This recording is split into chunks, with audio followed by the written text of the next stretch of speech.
बच्चों, कल हम लोग पिछले वीडियो में प्रश्नावली 4.2 पढ़े थे समांतर श्रेणी का।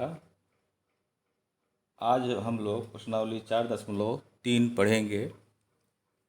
इसको पढ़ने से पहले आपको कुछ फार्मूले इसमें देखने होंगे। ये देखें, यह अगर कोई समांतर श्रेणी का 3 संख्या अगर लेना हो तो a minus D, A plus D लेंगे। 4 संख्याएं अगर आपको लेना हो तो a माइनस 3d, दूसरा a माइनस डी, तीसरा a प्लस डी, चौथा a प्लस 3d ये लेना होगा। 5 अगर लेना हो तो यह होगा, लेकिन आपको सामान्यतः तीसरे और चौथे तक की ज़रूरत पड़ती है। उसके बाद से सम पदों वाली समांतर श्रेणी में पदों की संख्या जो है 2n मानना चाहिए, और जहाँ विषम होता है वहाँ समांतर श्रेणी के पदों की संख्या जो है 2 होता है, n वां पद और n प्लस 1वां पद, 2 माध्य पद होते हैं। तो इसको आप नोट रखेंगे। और ये इस पे तो हम लोग आधारित सवाल पढ़ चुके हैं कि आदि और अंत से समान दूरी वाले पदों का योगफल अचर होता है, सिद्ध भी किया गया है। तो अब प्रश्नावली 4.3 पे हम लोग चलें। यहाँ देखिए, पहला दिया हुआ है ए स्क्वायर माइनस बी स्क्वायर, और दूसरा संख्या दिया ए स्क्वायर प्लस बी स्क्वायर के बीच का समांतर माध्य ज्ञात करो। तो एक चीज़ बता दें, कल आपसे पूछा गया था पिछले वीडियोज में कि ए और बी का समांतर माध्य कितना होता है। इसको आप कमेंट बॉक्स में बताएंगे, लेकिन कोई बच्चा जो है उसका आंसर कमेंट बॉक्स में नहीं दिया था। तो इसका समांतर माध्य हो जाएगा a प्लस बी बाटे 2। और जो लोग इस चैनल को सब्सक्राइब नहीं किए होंगे, कृषि गणित के बच्चे, आप उसको सब्सक्राइब कर लेंगे, लाइक कर लेंगे। तो इससे आपको फ़ायदा यह होगा कि आप जो भी अब तक का वीडियो पढ़ाया गया है आपको आपके मोबाइल में उपलब्ध होगा, तो उसको आप पढ़ सकते हैं। तो पहला इसका हल देखें। तो दो संख्याओं का समांतर माध्य इसका निकालना है, इसके बीच का। तो क्या हो जाएगा, दोनों को जोड़ करके आधा कर देंगे, तो इसका हो जाएगा ए स्क्वायर। ठीक है। अगला प्रश्न दिया हुआ है कि 25 तथा माइनस 25 के बीच 6 समांतर माध्य पद निकालना है। कितना? 6 समांतर माध्य पद। तो ये इस तरह का आपके उदाहरण में भी दिया है सवाल, उसको भी देख सकते हैं। और एक चीज़ और है, आप सभी बच्चे उदाहरण के सवाल निश्चित रूप से लगाते रहेंगे, और जो बोर्ड में पूछा है तो उसको तो निश्चित रूप से आपको पढ़ने हैं, और जितना अधिक पढ़ सकते हैं उसको पढ़ेंगे। मेहनत ही आपकी सफलता में रंग लाएगी, इसलिए आपको कंटिन्यूअस मेहनत करते रहना है। अब देखिए, 25 तथा माइनस 25 के बीच जो है 6 समांतर माध्य पूछ रहा है। तो हम मान लेंगे A1, A2, A3, A4, A5, A6 जो है ये 6 समांतर माध्य हैं। 25 और माइनस 24 के बीच में तो श्रेणी हमको ये मिल गया। तो इसमें पद कितने हो गए? 8। 6 यह हो गया, 7, 1, 8 पद हो गए। 8वां पद इसका क्या है? माइनस 24 है।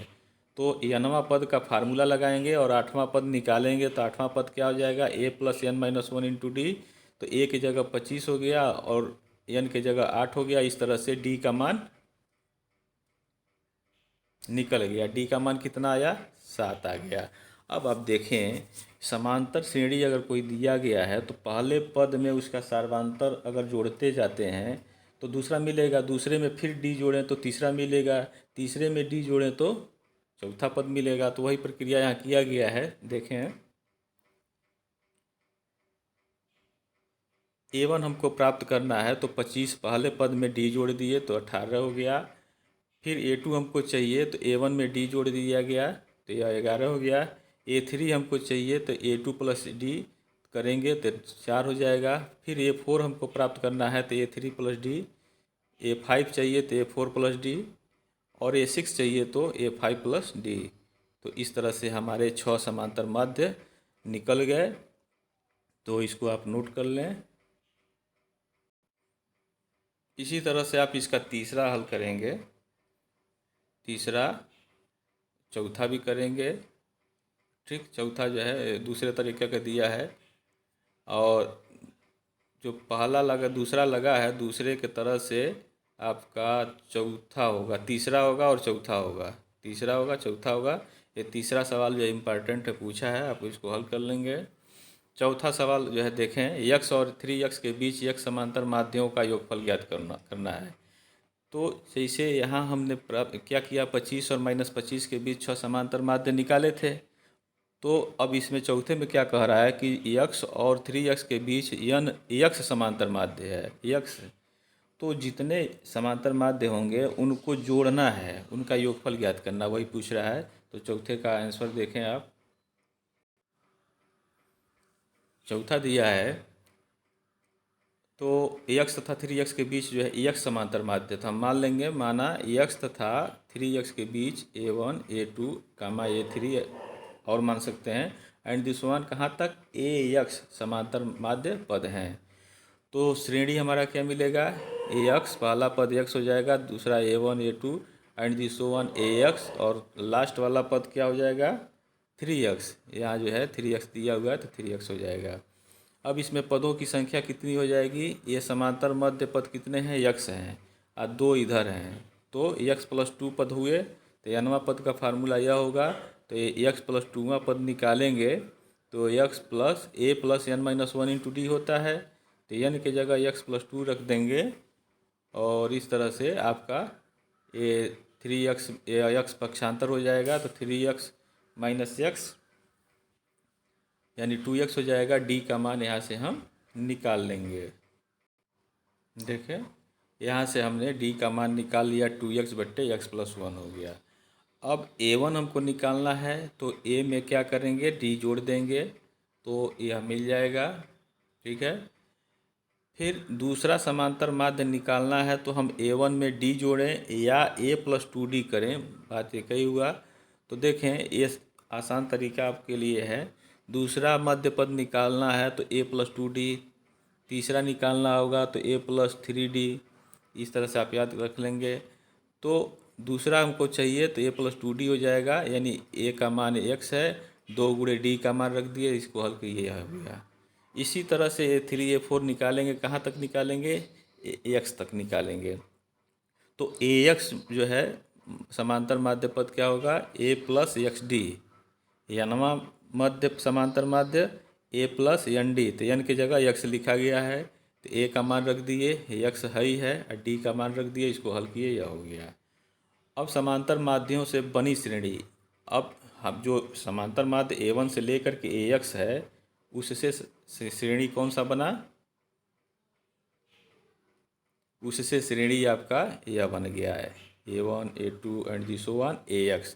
तो अब इसका प्रथम पद क्या हो जाएगा, यह a1 वाला हो जाएगा, ये प्रथम पद, और d तो उतना ही होगा, जो पहले निकाला गया था वही d होगा, और पदों की संख्या इसमें कितनी हो जाएगी, x हो जाएगा। अब n पदों का योग पूछ रहा है, तो n पदों का योग फार्मूला होता है n/2 2a plus n-1 into D. इसी अब कितने पदों का निकालना है, x पदों का योग निकालना है। तो x, n की जगह x रखेंगे और a की जगह जो है यह रख देंगे। ठीक, यह रख देंगे, प्लस n की जगह x -1 इंटू डी, डी की जगह यह हो गया, और इसको हल करेंगे। देखें, इसको हल करेंगे तो दोनों का हर समान है, तो और इसका क्या हुआ, x-1 का 2x में गुणा हो गया है, तो ये मिल गया अंश में। अब दोनों का हर समान है तो अंश इसका जुट गया, और इस तरह से यह 4x कामन ले लिए अंश में से, तो 2 से 4 कट गया तो 2 बचा, और 2 यह x² हो जाएगा, और यह कट के 1 हो गया, यह कट के 1 हो गया। इस तरह से इसका मान जो है 2x² हो गया, इसको आप नोट कर लें। तो इसका पांचवा जो है 2 माध्य पद निकालना है, तो दूसरे की तरह से इसको कर लेंगे आप।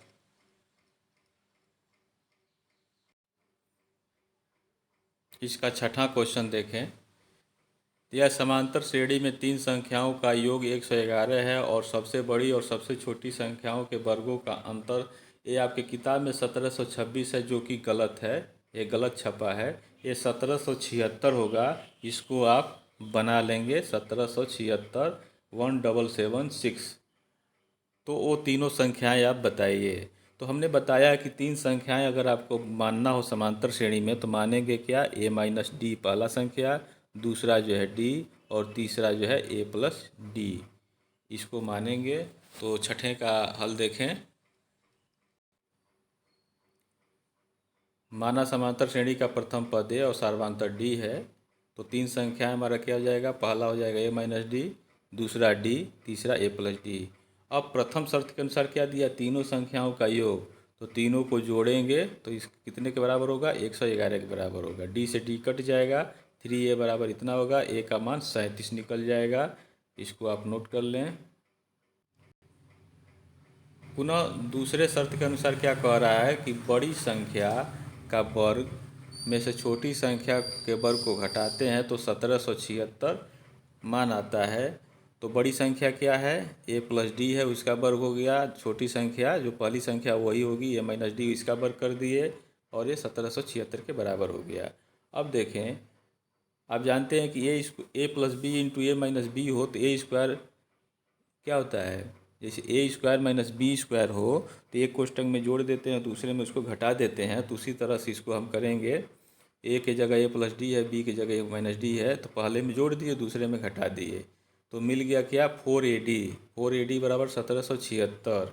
ए का मान 37 हम निकाले थे, 37 रख दिए, तो डी बराबर क्या हो जाएगा, 1776 बट्टे 4 गुणे 37। इसको काट दिए तो 444 बट्टे 37 मिला, 444 बट्टे 37 मिल गया। और इस तरह से 444 में 37 का भाग देंगे तो 12 हो जाएगा, डी का मान 12 हो जाएगा। आप संख्या प्राप्त कर सकते हैं। क्या माने थे, a minus D, A plus D, इसी में a और d का मान रख देंगे तो 25, 37, 49 मिलेगा। इसको आप लोग नोट कर लें। इसका सातवां दिया है, किसी समांतर श्रेणी का तीसरा और 13वां पद क्रमशः -40 0 है, तो श्रेणी को पूर्णतः ज्ञात करो और उसका 20वां पद जो है आपको प्राप्त करना है। तो इसका हल देखें। तो हम मान लेंगे, माना समांतर श्रेणी का प्रथम पद ए है, सार्वधातुक डी है, तो तीसरा पद जो आपका क्या हो गया, a plus N minus 1 into D, तो एन की जगह 3, तो a प्लस 2d, यह 40 के बराबर हो गया, पहला समीकरण हो गया। इसी प्रकार 13वां पद, तो 13वां पद 0 दिया है, एन की जगह 13, तो 12d हो जाएगा, यह दूसरा समीकरण हो गया। दूसरे में से पहले को घटा दें, दूसरे में से पहले समीकरण को घटाएं तो 40 बराबर 10d होगा, d बराबर 4 हो जाएगा। और d का मान किसी एक में रख दें तो समीकरण 2 में अगर रखते हैं तो a का मान मिल जाएगा। देखें, a का मान -48 हो गया। अब देखें, अब a का जब मान 48 हो गया, -48, तो श्रेणी हमारा क्या था, माने थे a, माने नहीं थे, तो अगर पहला पद ए है तो दूसरा पद क्या हो जाएगा, a प्लस डी, तीसरा क्या हो जाएगा, a plus 2d and the so on. तो इसी में a और d का मान रखेंगे तो यह हो जाएगा -48 -44, और यह हो जाएगा -48 धन 8 जो है ये 40 हो जाएगा माइनस। तो ये श्रेणी हो गया। अब इस श्रेणी का प्रथम पद -48 है, डी कितना हो जाएगा, इस -44 में से -48 घटाएंगे तो प्लस हो जाएगा। इस तरह से यह 4 हो जाएगा डी का मान। तो ए ऋण 48 हो गया, डी जो है 4 हो गया। तो इसका 20वां पद जो है हम निकाल सकते हैं। 91 पद के फार्मूले में ए ऋण 48 रख देंगे, एन के जगह जो है 20 रखेंगे, डी की जगह 4 रख देंगे, तो यह 20वां पद जो है इसका 28 हो जाएगा। इसको आप नोट कर लें। इसका 8वां प्रश्न देखें।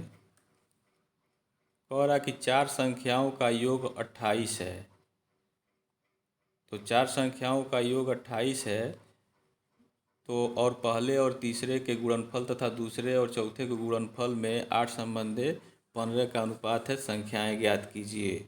तो 4 संख्याएं अगर आपको मानना है तो क्या था, a माइनस डी, दूसरा a प्लस डी और a प्लस डी दिया था। देखें तो 4 संख्याओं को मानना है तो a माइनस 3d पहला था, पहला संख्या a माइनस 3d, दूसरा a माइनस डी, तीसरा जो है a प्लस डी और चौथा जो है a प्लस 3d। यह 4 संख्याएं जो है समांतर श्रेणी में मानेंगे तो इन्हीं का योग करेंगे तो 3d से 3d कट गया, d से d कट गया, इस तरह से 4a हो जाएगा, 4a यह हो जाएगा। तो इसका योगफल किसके बराबर हो जाएगा, 28 के बराबर हो जाएगा। तो a का मान जो है 7 हो गया। अब पहले और तीसरे का गुणनफल, तो पहला जो संख्या है और तीसरा है उसका गुणा कर दीजिए और दूसरे और चौथे के का गुणा कर दीजिए और उसमें अनुपात जो है 8 संबंध 15 लिखेंगे, यानी इसको भिन्न में लिख लेंगे तो वो दूसरा संबंध बन जाएगा। इस तरह से इसको हल करेंगे तो ये संख्याएं आपको प्राप्त हो जाएंगी। ये बहुत इम्पॉर्टेंट नहीं है लेकिन हम हिंट दे दिए हैं तो इसको आप हल कर सकते हैं। इसी तरह से 9वां भी आप कर सकते हैं। 5 संख्याओं समांतर श्रेणी में मान लीजिए और उसको जोड़ दीजिए तो वहाँ से a आपको मिलेगा और उनके वर्गों का योग 135 है। ये बहुत लंबा होगा तो उसको आप अगर करना चाहें तो कर सकते हैं, विधि वही है। अब प्रत्येक संख्या को वर्ग करेंगे, उसको जोड़ेंगे तो 135 होगा, फिर इन दोनों को हल करेंगे तो मिलेगा। 10वां सवाल देखें। 10वां सवाल जो है इम्पॉर्टेंट है। कह रहा है कि यदि ए बी सी समांतर श्रेणी में है तो सिद्ध कीजिए कि M A M B M C भी समांतर श्रेणी में है। तो देखिए जब सिद्ध हमको करना होता है तो हम उसको सीधा भी कर सकते हैं और उल्टा भी कर सकते हैं। तो जो हमको सिद्ध करना है समांतर श्रेणी में है, वो समांतर श्रेणी में तो है नहीं, दिखाना है, तो हम उसी को मान लेते हैं कि M A M B M C जो है माना ये समांतर श्रेणी में है, तो इसको हम दिखा देंगे। तो यही क्रिया करेंगे। देखें इसका हल। तो हम मान लिए, माना M A M B M C समांतर श्रेणी में है।